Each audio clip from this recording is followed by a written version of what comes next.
આ સાંઈની દરગાહ છે ને ઓલિયાની, એટલે સાંઈ તો સલાણી સાંઈ થયા વાલા.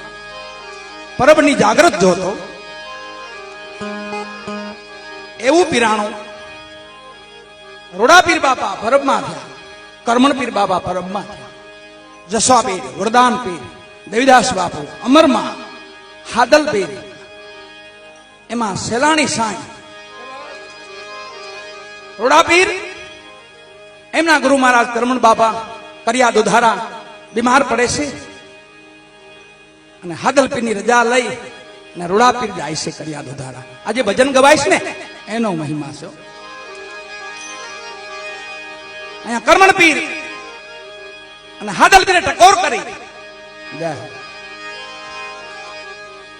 હાદલ પીરે ટકોર કરી જો જાઓ ને તો બેઠા કરીને આવજો, બાકી પરબમાં ના આવતા. ટકોર કરી રૂડા પીર જાય છે. અહીંયા જે આવ્યા ને તો પંચભૂતનું ફોળિયું જે હતો ને ગુરુ મહારાજનું કરમણ બાપાનું, એ તો લીન થઈ ગયું હતું. વિચાર કર્યો શું કરું, પરબે જવાની ના પાડી છે, ક્યાં જાઓ? નજર કરીને આજુબાજુ તો 18 થી 20 વર્ષનો એક દીકરો બકરા ચરાવતો હતો. બકરા ચરાવતો હતો ને એને બોલાયો કે ભાઈ નજીક આવ ને, શું તારું નામ છે? કે બાપુ આ ખોળિયાને સેલાણી કે છે બધા. મુસ્લિમ નો દીકરો છો? હા બાપુ. મારો એક કામ કરીશ? બોલો ને બાપુ. આ મારું મસ્તક તને ઉતારીને દઉં ને તારે હાદલપીના ચરણમાં મૂકવાનું છે.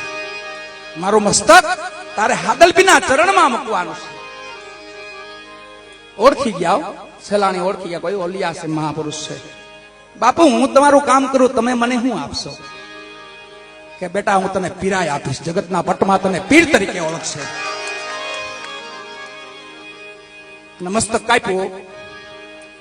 હાદલ પીર ઢોલીએ બેઠા છે, આવીને ચરણમાં થાળ ઢાકેલું મસ્તક મૂક્યું, માથેથી અંચળો ઉઘાડ્યો, જોયું તો રોડા પીરનું મસ્તક. એમને હાદલ પીરે લઈને મસ્તકનો ઘા કર્યો, જગ્યા બહાર વહી ગયું. પાછું મસ્તક ત્યાંથી ઉડીને પાછું પડ્યું, પાછું ચરણમાં આવ્યું, પાછો લઈને પાછો ઘા કર્યો. ત્રીજી વખત ને ચોથી વખત ઘા કર્યો ને મસ્તક દિવાલ તોડીને ચરણમાં આવ્યું. તઈ હાદલ પીરે માથે હાથ મૂક્યો. પરબના રોડા પીર છે હુરાપુરા છે વાલા. પેલા નિવેદ રોડા પીર ને ચડે છે, પણ પીરાય આપી એનું પ્રમાણ અહીંયા ધોરાજીના મુસ્લિમો માં હુરમને હેરાન કરે છે.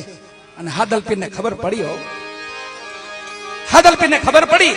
સેલાણીને કીધું કે સેલાણી ધોરાજી જાઓ અને મુસ્લિમોને સમજાવો, રામ ને રહીમાન એક કરી જાણો, સમરો તો સુધરે મનખા મેરા, કઈ જુદું નથી, એક છે બધું.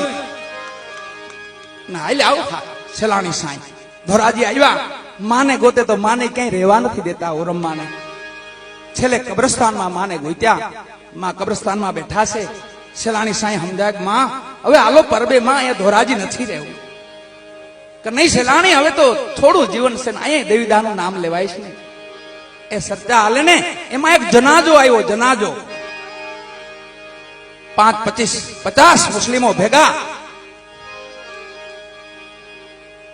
મુસ્લિમો જોઈ ગયા બે ને, હુરમ્માને ને સેલાણી સાંઈ ને વાતો કરવા માંડ્યા. એક હતા એની બદલીમાં 2 થયા.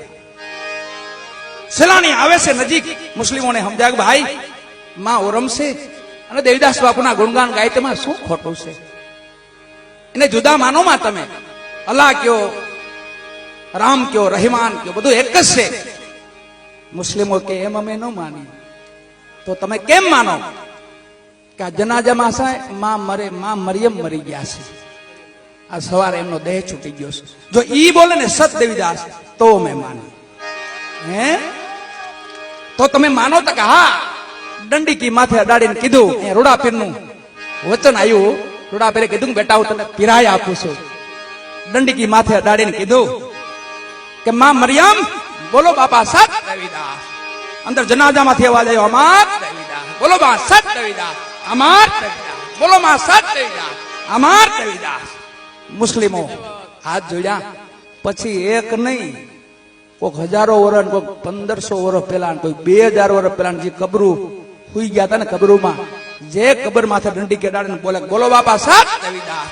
અમાર દેવીદાસ સત દેવીદાસ અમાર દેવીદાસ 450 કબરો બોલાવી ધોરાજીમાં બાવે ધૂન મચાવીને ખૂબ બતાવ્યો ડારો 18 વરણ એક પ્યાલે મેં નજરે નુરીજન ભાઈઓ પરબ વાળા પીર બાદશાહ સાંજ મુજા મેરું